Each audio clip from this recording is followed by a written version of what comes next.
Good morning and welcome to Tunis, capital of Tunisia. And today I'm going to be exploring the city centre. I'm currently on the Avenue de France. As you can see, these old boulevards lying on each side of the street, trees in the middle. It's very nice.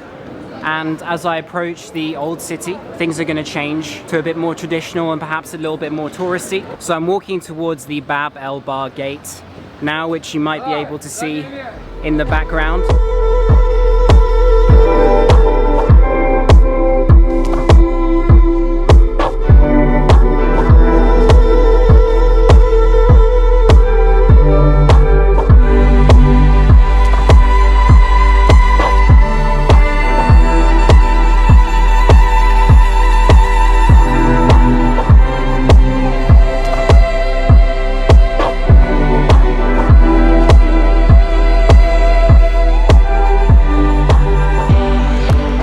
Entering into the Medina now, built in 698 AD. It was the first Arabo-Muslim town in the Maghreb region. You can see here, it's really beautiful and clean. You can see what the street is like in front of me.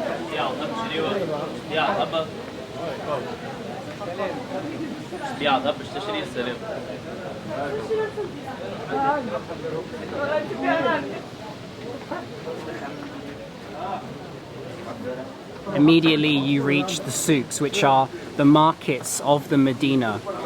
The streets are quite crowded, narrow and tight, but a very pleasant place to walk around. Hookah, tea sets, and dishes. We have t-shirts and traditional clothes.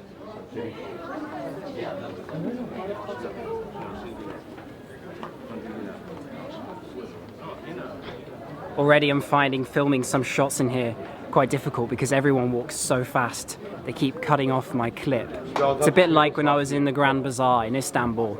Similar kind of experience. Do Tunisian people walk fast? Let me know in the comments below if you're a Tunisian.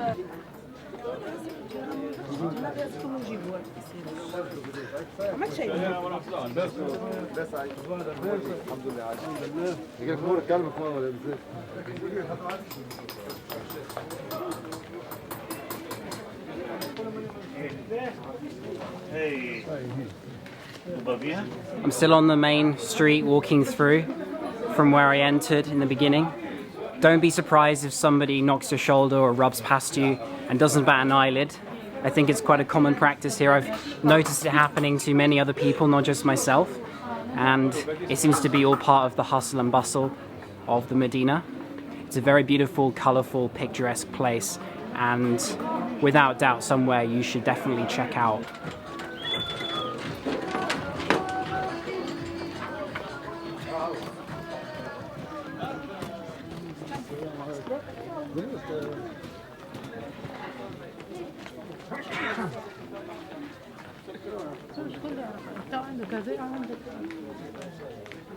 So just off the Medina, I've come to a well-known cultural cafe called El Ali, and I'm here to try some traditional food while I'm walking around the old city. So firstly I have my entree, which is beginning with some light salad, some different spicy ones made with harissa, red pepper, with some olives and oil on there.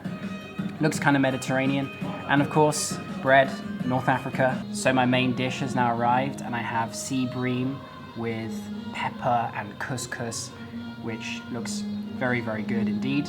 Looking forward to trying it. I'm gonna pick it up. It's not very table manners-like, but you can see just here. Presentation is so good. As you can imagine, it's cooked really well. The couscous here is fluffy.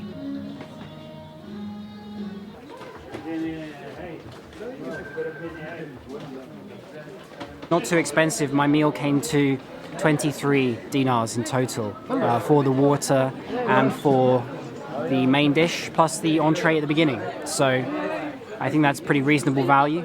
I have it below, the exchange rate to pounds. One thing I have to say is I'm almost shocked at how clean the Medina is. take a look at the floor. I'm actually going to show you, and maybe you'll be pleasantly surprised as well.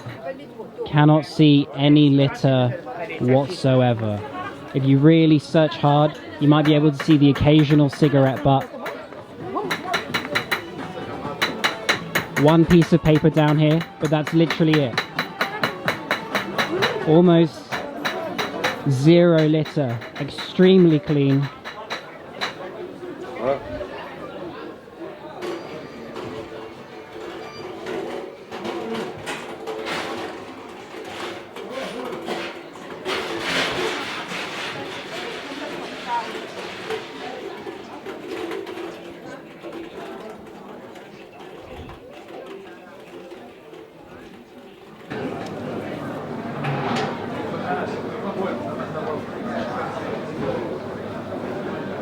Been given one of these to try for free from this stall here. The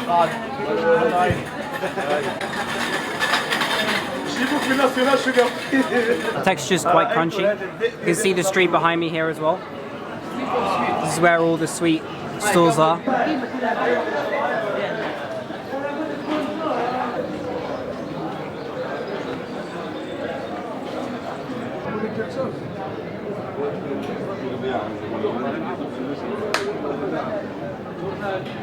Coming out the darkness of the souk markets and into the light again, I'm now outside one of the city's most famous and oldest mosques, which is the ZAYTUNA mosque. You can see it here. I think lots of people are waiting outside at the moment because I believe it's prayer time and you can't go in. Hopefully I'll get the chance to show you the interior.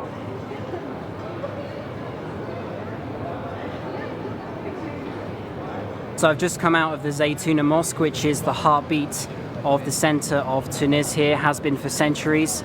And I quickly want to mention a couple of things. Once you're inside, you're not allowed to take any videos. I didn't know that until after I'd taken these 2 clips, so I've slipped them in anyway because I want to give you a quick idea of what it's like. They're not very good, but you can get a very small taste of the atmosphere and how it looks. And secondly, the actual interior of the mosque where most of the Muslims are praying, you can't enter if you're a non-Muslim. That's the first time I've experienced that kind of policy. I've traveled to quite a lot of Muslim countries like Indonesia, Malaysia, Pakistan, Bangladesh, parts of India are Muslim, many mosques there. Algeria, of course, Kosovo, Macedonia, Kazakhstan, list goes on. And that's the first time I've been told as a non-Muslim I can't enter. Usually they're very welcoming. However, maybe it's not such a bad policy. Maybe they need to adopt it more in other countries because it stops people like me going in there and intruding, and it spoils the authenticity of the mosque when you have too many tourists. So maybe it's not such a bad thing. And let me know what your thoughts are on that in the comments below. Personally, I don't mind too much. I can see inside the mosque from the outside anyway. It's not really a big deal, but it's just an interesting policy and the first time I've seen it. Yeah. Perfume. Just outside the ZAYTUNA mosque. Yes. This is shop, the ZAYTUNA, this is the perfume, the sense natural. Natural. Nature. No alcohol. Need chemical. Yeah. So, good for Muslims. Yes, thank you. And this is the jasmine. Jasmine, yes. Perfume jasmine. Like the Sahara. Sahara. Sahara flowers, Sahara. Oh, flowers from the Sahara, desert. yes. Wow.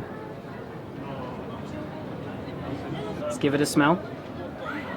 Wow. I feel like I'm in the Sahara. Yeah. But this is butter here. Oh, a small bottle. This is small butter, 10 grams. 10 grams. Yes. What the map here, people? Thank you very much. Thank you very much. Yes. Shukran. This is the picture for my carpet, for the look. Look Okay. my carpet. Look, change color. Is this color?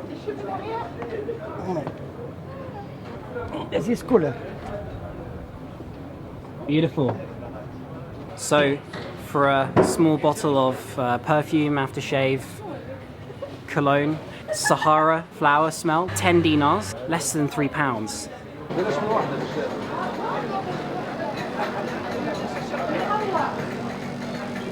One of the great things about the Tunis, Medina, is that you don't really need a guide to explore around here. I think it's very safe. There are many girls walking around, young people, couples, tourists of all ages. I would say it's more than fine to come and wander around on your own, get lost in the streets. You can see all the type of people around. It's a very friendly atmosphere. Don't worry about the souks and narrow lanes of Tunis's Medina. Just come and explore for yourself. Look at this beautiful shop. All the carpets and rugs.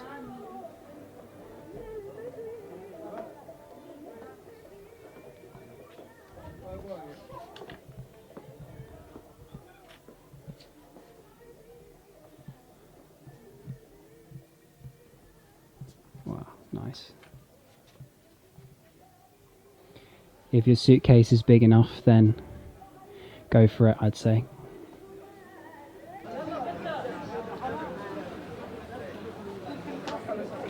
So I was just filming a shot in the street here, and Ferris gave me his shashia. Yeah, it's traditional chapeau of Tunisia. Welcome from all of UK in Tunisia. We love UK, yeah? We love Etienne.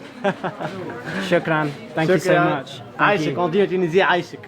Aishik, c'est shukran, okay. Okay, thank you. Thank you. You're welcome, huh? Bye. You're welcome here.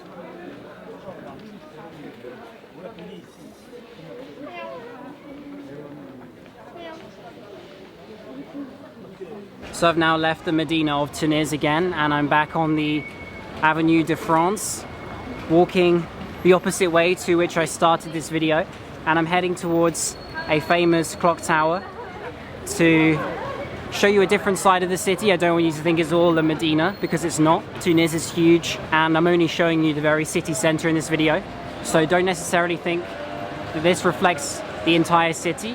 It does not.